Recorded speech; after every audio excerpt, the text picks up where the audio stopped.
Good morning, everybody. Welcome to the latest in the NatCen ESS City University methodology webinar series. Hope you're all in good health. Delighted to say today we've got Jo Dardenne from NatCen, longtime friend of ESS headquarters, and she's going to be talking about the use of tablets in the field, particularly in terms of collecting data from people with low levels of literacy. So I'm going to hand over to Jo immediately. She's going to be talking for about 40 minutes or so, and hopefully we'll have some time for questions before we wrap up. If you want to put those in the Q&A in the normal way, that'd be terrific. So Jo, welcome, and you have the floor. Okay, so thank you very much for that kind introduction. Today, I'm going to attempt to answer the question, can tablets be used to collect data from people who have no internet access and or limited digital literacy? I'm going to be basing my discussion on a project commissioned by the European Social Survey European Research Infrastructure Consortium, or ESS-ERIC, which I'm sure many of you are familiar of. And the aim of this program was to develop and test the European Social Survey first electronic questionnaire device, or an ESS-EQD, as we called it for short. This was a tablet which was designed to be completed under self-completion conditions, which was going to be used as a supplement to online modes. Before I begin, I'd like to acknowledge the hard work of all the individuals and institutions who are involved in this project. So this project was done by some very close working together between NatCen Social Research, ESS-ERIC and CentERdata.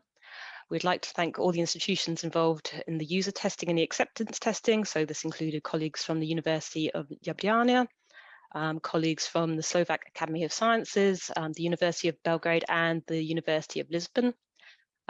We'd also like to say a big thank you to all of our research participants who are willing to give our tablet a go despite their initial reservations. Just a kind of a bit of backdrop and context to this work. This work was mainly conducted towards the back end of 2020 and throughout 2021 to environmental considerations of rolling national and regional lockdowns brought about by the COVID-19 pandemic. So during this project, we were trying to interview the groups of people who were most vulnerable to COVID, also during an international disruption to the supply of chain of tablets. So there were lots of challenges involved with doing this project, and I'd like to thank everyone who was involved in this for their tireless work and motivation when coming up against all these different barriers. What am I going to talk about today? So first off, I'm going to talk a little bit about why self-completion tablets as a mode, why were ESS interested in exploring whether a self-completion tablet would be feasible for their survey. I'm going to talk a little bit about the development of the ESS EQD, so what features we built into our tablet to try and customize it and make it appropriate for our target audience. I'm then going to discuss findings from two types of testing. We first did a small-scale usability test in 2 countries, and then a pilot in 4 countries, which we called acceptability testing. And finally, at the end of the session, I would like to draw some conclusions about whether it is possible to use self-completion tablets as an alternative mode, what conditions they might want to be used in, and kind of challenges for this mode for this particular target audience. So the first question, why self-completion tablets as an alternative mode to start with? So just to set the scene, starting with the why we wanted to do this, as I'm sure many of you are aware, there is an increasing interest in transitioning face-to-face surveys or CAPI surveys to web surveys. There are multiple different reasons for this, but the key driver has really been that the costs of face-to-face fieldwork have been increasing over time, and also the response rates to such surveys have also been decreasing. Naturally, the recent COVID pandemic accelerated this change towards wanting to use more web-based methods because throughout multiple countries during the pandemic, face-to-face research was suspended and was not possible to do. And there are some other kind of benefits to doing web surveys in addition or as a supplement to CAPI surveys. Web surveys offer the opportunity for faster data collection. You can create high volumes of data at speed. And potentially there's a change in public attitudes towards face-to-face data collection. So this idea that we should be offering people a choice in how they take part rather than insisting that they take part in a face-to-face interview. However, there are challenges with the idea of transitioning CAPI surveys to web surveys. And then the biggest one is that not everyone is online. There are quite large both national and regional differences in terms of internet penetration. Even kind of in countries which might have high penetration as a whole, you might have regions where the internet penetration is low. To give the UK as an example, currently in the UK, about 6% of households do not have internet access. Also, those who don't have internet access tend to be different from the groups who do. So we know that people who don't have access tend to be older, they tend to have lower incomes, and they're more likely to have some form of disability. We also know that even if people do have access to the internet, they may not always feel confident in being able to use digital devices to do new things. And as survey designers, we want to make sure that if we are moving towards more online data collection, that we're not excluding certain groups of people or doing so in such a way that might bias our end survey results. So if we're interested in doing online surveys in the context of large-scale random probability surveys, what's the solution? Well, what should we be doing to make sure that we still try and get data from these harder to reach groups who may not have the internet access? Well, the solutions to this has tended to, at the moment, to offer some form of supplementary mode. A typical survey might try a web-first approach, where we try to encourage as many of our selected sample as possible to complete our surveys online. And we'll do things to try and encourage people to take part online. So we might send them multiple reminder letters and so forth. We then might introduce what I'm calling here a supplementary mode. So this is a secondary mode, which is there to increase the uptake of our survey and also to make the survey more accessible to a wider audience. The most common types of supplementary mode are telephone or CATI, whereby people are offered to do a telephone survey as an alternative to their web data collection. A different alternative might be postal or paper-based self-completions, where people are sent basically a form in the post to fill in as an alternative to the web-based data collection. And finally, another alternative or supplementary mode might be the offer of a face-to-face interview. So we may want to encourage people to do online first and really push people to do this, and then as a backup option, allow some form of face-to-face interviewing with people who are unable or unwilling to take part online. Now, all of these different supplementary modes have issues. And the key issue, which bothers questionnaire designers and survey methodologists, is this idea of there is a risk of having a measurement effect if we try to use different modes in combination with online data collection. So by measurement effect, I mean an artificial difference in the data we collect because different groups are responding to questions that are slightly different because they're being asked in different modes. So this slide aims to kind of get across a little bit more about measurement differences and the causes of these measurement differences. So with telephone surveys, if we're using this in combination with web-based modes, we have no visuals. And a lot of our surveys, which have in the past been used face-to-face, rely on things like show cards, etc. And online surveys also have long lists of response options that people can read. And it's actually quite a different experience listening to a survey compared to being able to see the materials written down. And this lack of visuals can potentially lead to differences in the data collected.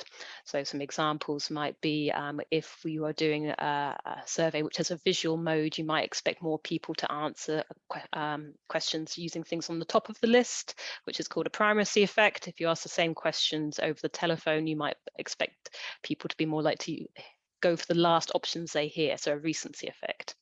So this lack of visuals does lead to differences in data being collected. The second difference, which might result in a measurement effect if we're combining telephone and web modes, is this idea of interview effects. People might give different answers if they are answering a questionnaire privately with no one present compared to if they're giving responses to a telephone interviewer. And in the case of a telephone interview, you really can't get over the fact that you're giving your answers to a human being, so you lose aspects of privacy. This may lead to differences in answers due to social desirability bias, etc., etc. With paper modes, you do have the visuals, but they can be different. But there's a different problem that people don't have any assistance when it comes to things like questionnaire routing. So lots of our surveys rely on questions that are only asked of subgroups based on their previous answers. When this is administered on the computer, this is all done automatically, but when it is done on paper, you need to try and get across the fact that people are only required to answer some questions and not others. And you don't have the same level of being able to do automated checks, for example, if people answer in an incorrect format. So paper questionnaires can be used, but they have a different set of problems in terms of the measurement effects. Finally, kind of with CAPI modes, if we're combining them with online modes, there is this risk of interviewer effects if the interviewer is the person actually administering the questions. But as we've also already alluded to, it's not just about the measurement effects here, it's actually the higher cost of getting an interviewer involved to collect your data. So all these supplementary modes that we considered have problems with them. And so this really answers the question, why self-completion tablets? So we wanted to explore whether or not providing people who were offline with a tablet to complete by themselves could be a different supplementary mode for this web-first data collection. Basically, the reason we wanted to do it is that we thought that the tablet option would eliminate some of these measurement effects that we were concerned about. So like a web survey, people could complete these tablets privately, so there's no interviewer effects. We can program a tablet to basically have the same visuals as a web survey, so there's no differences in presentation that could lead to measurement effects. They have all the benefits of automated checks and routing, just like a web survey would or any computerized survey would. And there's also this potential, if you're a methods geek and into your paradata and your response latencies, etc., to collect these with self-completion tablets. So they offered from a theoretical perspective, a lot of benefits in terms of trying to reduce these measurement effects and make a similar equivalent experience to people who are completing online. The idea of using self-completion tablets isn't entirely new. They have been used in market research for quite a while, particularly in something called intercept surveys. So you yourself might have been grabbed at a train station or at a shopping centre, and an interviewer will give you a tablet and ask you to answer a few questions about some product that they're interested in getting feedback on. So self-completion tablets are already being used out there, but in a different context. What we wanted to explore is whether or not it would be acceptable to use this method for members of the public in the context of the European Social Survey. So for those of you who are unfamiliar with the ESS, it's a cross-national survey that's been conducted across Europe since it was established in 2001. Up until the pandemic, it was always collected face-to-face, with interviews being conducted with a random cross-section of sample every 2 years or so. The questionnaire is multi-topic, and it typically takes about 40 to 50 minutes to complete. And obviously, as it's cross-national, it has to be carefully translated into multiple languages. So our brief was to develop a self-completion tablet that could be used for the ESS, and we called this tablet the ESS EQD. I'm going to talk a little bit now about the development process. Stages of development were threefold. First off, we had a scoping phase where we tried to map out who our target audience was and what the device specification actually needs to be, i.e. what level of customization it actually required. We then did 2 rounds of usability testing with people to try out our prototype tablets. And then we did a slightly larger test, which we were calling the acceptance test across 4 different countries. And I'll talk to you about all of these phases in more detail now. The first thing we wanted to clarify that the target audience for this device were people who would potentially be willing to take part in the ESS, but who would be unwilling or unable to do so if the ESS was only offered online. So our target audience for the device were people who had no internet access at home, for example, people living in rural areas, people who said they would never use the internet or very rarely use the internet, potentially people who had limited experience using tablets and smartphones, i.e. they might use their own device to make calls, for example, but would use it for a very limited range of other activities, and also potentially elderly people and those with disabilities. So when we were designing our ESS electronic questionnaire device, there were lots of things that we wanted to do to make it as appropriate for this target audience as possible. First off, we really wanted to make sure that there was nothing on it other than the questionnaire itself. We didn't want people to accidentally be able to open other content and get distracted by it. So it needed to be locked in kiosk mode, showing nothing but the questionnaire. We also wanted it to be secure, in the sense that we didn't want, if people started to complete the questions and had a break, that their answers would then be accessible to other household members who would pick up the questionnaire. We wanted it to be intuitive for people who had no experience using tablets or very limited experience. We needed it to be able to work offline, so without any internet connection. We really wanted to keep it simple, so we removed some of the features that we'd have in a normal web survey. So we said that we wouldn't have grids, we wouldn't have check messages, error messages, hyperlinks to help pages, etc., etc. We really wanted to keep it just to the questions. There are some practical considerations as well about how it would be used in field. So you can imagine a situation if interviewers are going out away and handing these out, that we'd want something with a long battery life, for example. It would need to be robust. It would need to be cleanable, because we would need to be cleaning it between interviews, and this is in the context of the COVID pandemic, where hygiene was paramount. It had to be an affordable price point. And we wanted to think about some potential questionnaire pain points and how we could improve experience for those pain points. So we know from looking at web-based questionnaires, for example, that often we don't get very long answers to open questions. We thought this might be exacerbated in this group. So we looked at the option of doing voice-based entry for open questions in order to reduce typing. So there are lots of different features that we tried to build into our questionnaire. So I'm now going to talk to you about the findings of the usability testing. Just so you're aware, some of you might have seen these findings already as they were presented at Ezra last year, but don't worry, we'll get onto the new findings in a little bit. So we did 2 rounds of user testing on our first prototypes. These interviews were carried out by CentERdata and also by colleagues at the University of Ljubljana. We did 10 interviews in the Netherlands and 10 in Slovenia, and all our sample were people who had no experience of using the internet, or at least very limited experience. We did face-to-face interviews with people as far as possible, and because we were doing these interviews during lockdown conditions, in practice this meant we had to be pragmatic about recruitment, as we were only allowed to be doing interviews with elderly people who might be in contact with the research team already. So the majority of the people we interviewed for the usability testing were in fact friends and family members who met the criteria of not having used the internet.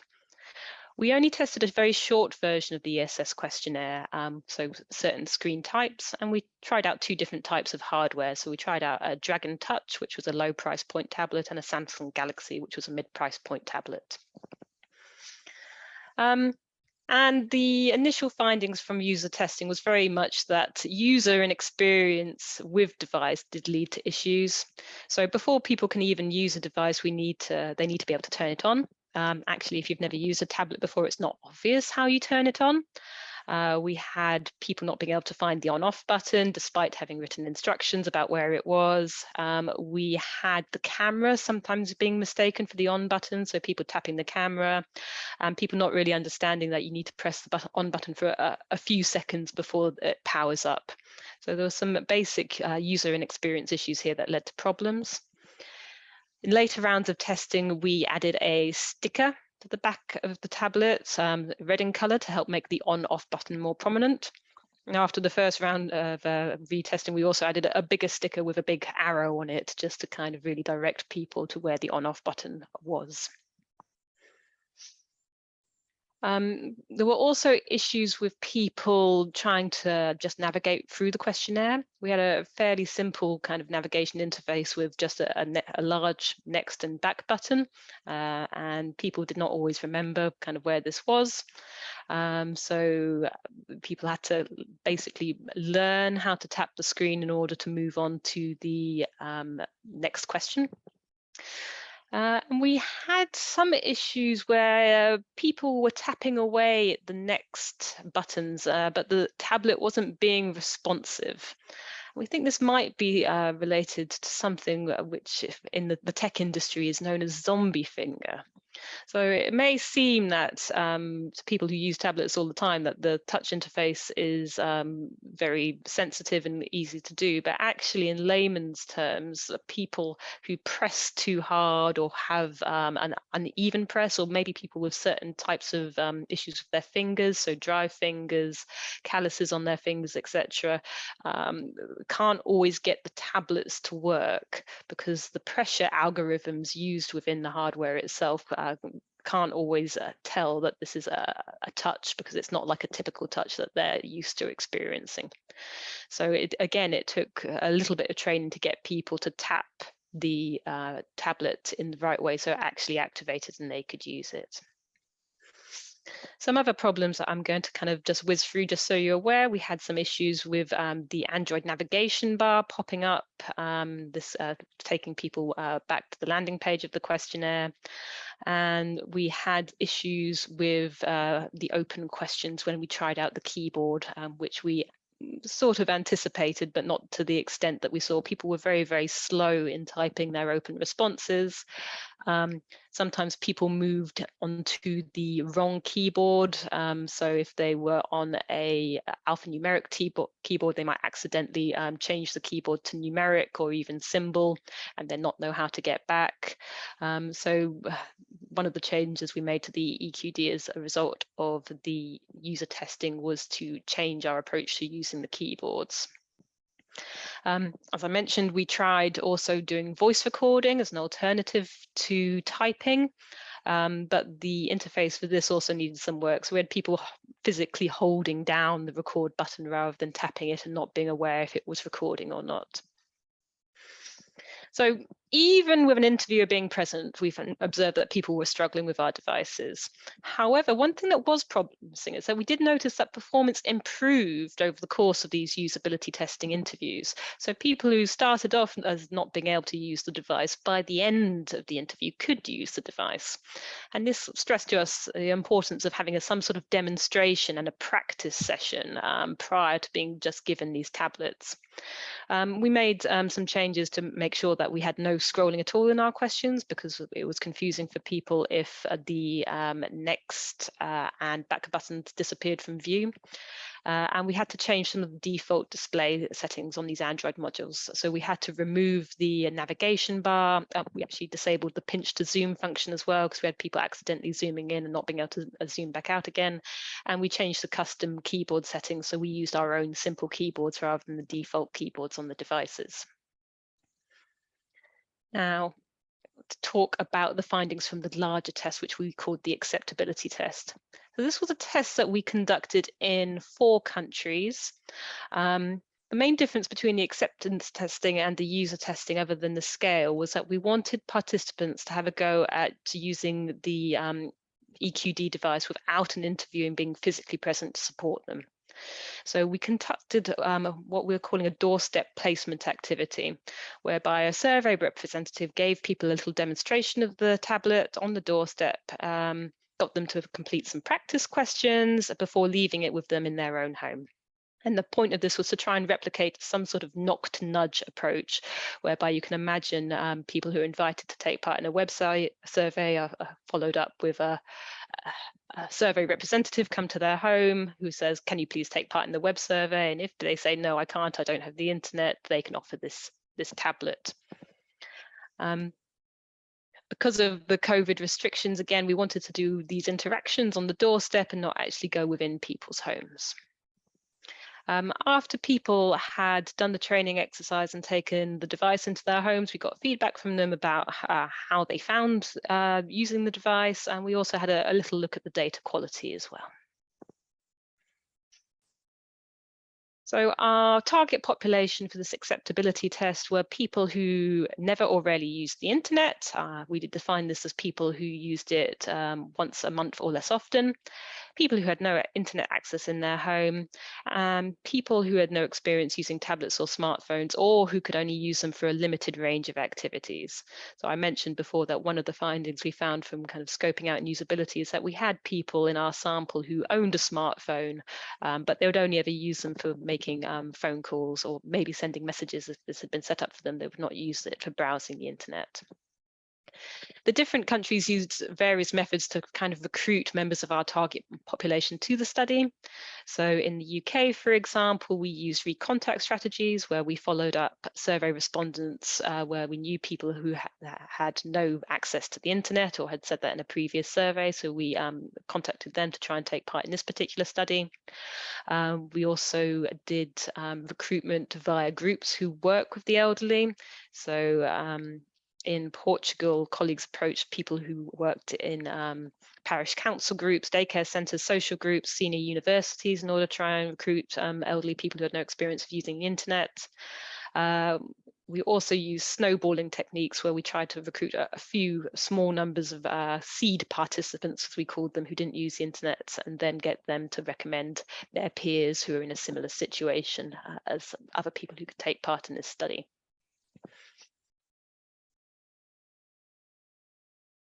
So this slide highlights how many people we managed to take part in this acceptance test. So we managed to get 121 people in total to try out the tablet. As you can see, the majority of these people were older, which isn't surprising given our target audience. And you can see that of the 121, 65 never or almost never used the internet at all. 40 of them use the internet kind of less than once a month, and 16 of them use the internet more than once a month. So in this group, you'd find people who did not have the internet in their home, but might have access to it elsewhere, and also people who might have a device which they use for a limited range of activities.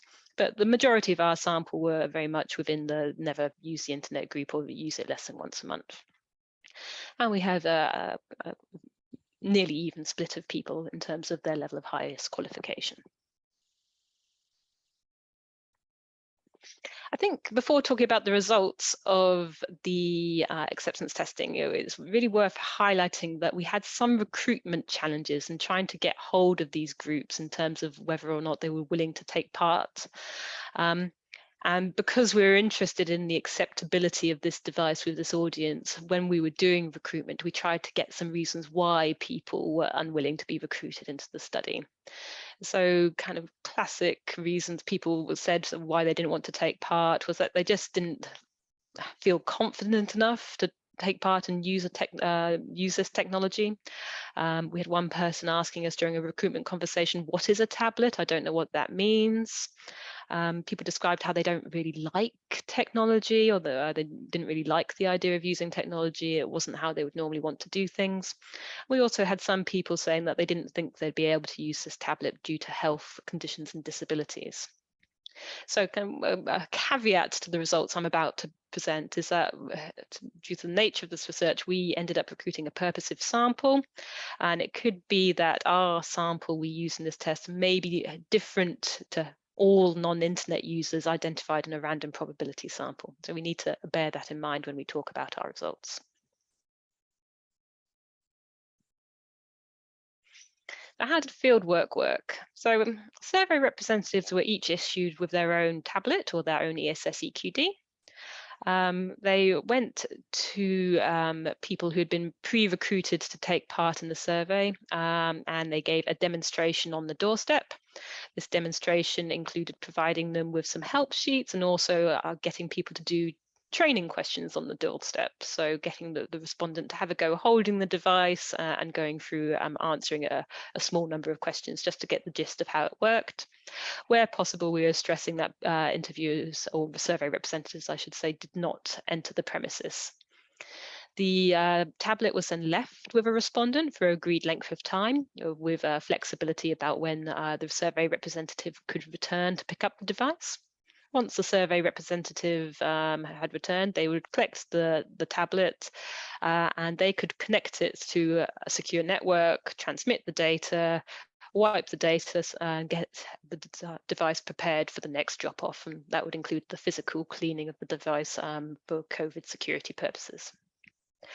A follow-up telephone interview was also conducted with each participant to get their experiences of how they felt using the device. This interview was sometimes done by the survey representative, or sometimes it was done by a different interviewer to be independent from the person who'd done the initial placement. So I'm now going to talk about how our respondents reacted to the tablet in this context. So one key aim of the acceptance testing was to get feedback on initial reactions to having a tablet, and there was some variation in initial reactions. We identified broadly two types of people: people who had high levels of reticence once they were given the tablet and presented it for the first time, and those with lower levels of reticence.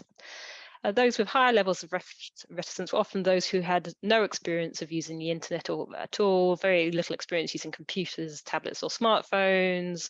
And as you can see from the comments presented on this slide, we had people saying they felt a bit panicked by it, they'd never had a tablet before, they felt they were too old to learn, they're worried that they wouldn't be able to use it.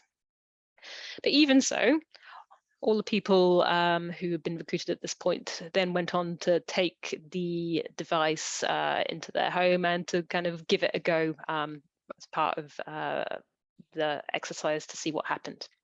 It's worth pointing out at this point we were offering an incentive for taking part. So the incentive varied country by country. In the UK, it was approximately £30 for taking the device in and for doing the follow-up interview, and equivalent sized incentives were offered in the other countries. After we got our data back, what are the findings on data quality? Did people in our sample, after receiving their doorstep training, use the tablet? And actually, the answer was generally yes. Most of our respondents managed to complete the entire questionnaire, i.e. they got to the final question. We had 15, so that was approximately 12% in our sample, who did do some of the questions but did not complete the entire questionnaire. So they broke off at some point during the questionnaire. And we just had a couple of people who, after the drop-off, they didn't go on to do anything further. So they did not answer any questions other than the training items they'd received on the doorstep. And so as we were doing telephone follow-up interviews, we were in a situation where we could explore reasons for non-completion and break off in a bit more detail. So if people either did a partial completion or they didn't feel the dice at all, there were different reasons related to this. And some of them weren't things unique to a tablet. So some of the reasons for break off were people saying that they thought the questionnaire was a bit too long, or they thought the topics weren't that interesting, or not topics they would be particularly keen on doing. Questions were difficult in terms of content, or they were just too busy and didn't get around to it. So these types of objections you can imagine would arise in any mode. They could arise equally well in a web mode. So we weren't so worried about those. There were groups of people who didn't complete or dropped off, though, because of issues specifically related to the EQD device. There was a small subset of people who, despite their training, still felt very nervous about using the device. They were worried that they were going to break it.